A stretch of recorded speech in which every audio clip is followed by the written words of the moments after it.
Now to Rome and Pope Benedict's final days as the leader of the Catholic Church. Moments ago, the Vatican announced new details about the Pope's life after he steps down. Let's get to NBC's Ann Thompson at the Vatican this morning. Ann, good morning to you.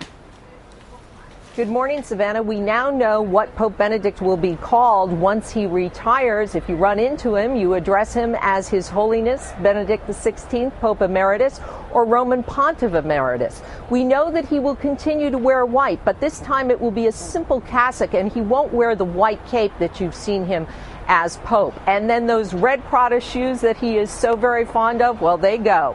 He's going to have to switch to brown shoes. We understand he will wear a pair that he was given on a trip to Mexico. All of these details coming out as the world gets a glimpse at the sometimes ugly gamesmanship that goes on in this beautiful setting.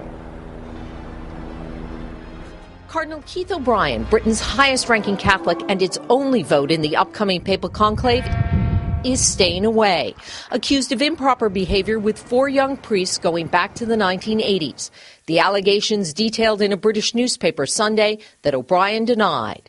Monday, Pope Benedict accepted O'Brien's resignation, which he offered months ago, to be effective immediately.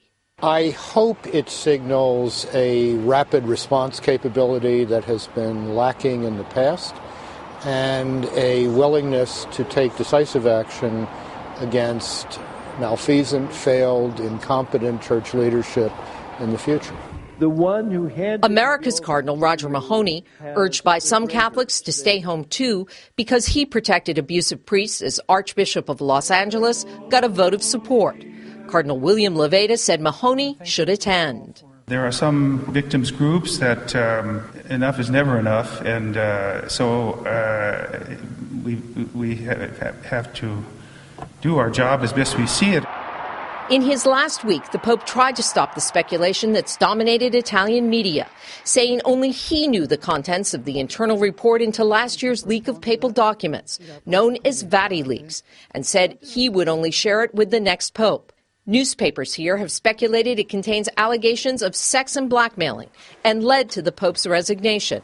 The Vatican denies that. It certainly weighed on him, but I think we're putting more into it if we make that the decision. Now, the Pope also gave the cardinals permission to move up the start date of the conclave to choose his successor, but the Vatican just said it looks like those conversations, those meetings, won't start until next week. Savannah? All right, Ann Thompson at the Vatican this morning. And a reminder, I will be live from the Vatican with special coverage of the resignation of Pope Benedict starting tomorrow on Today.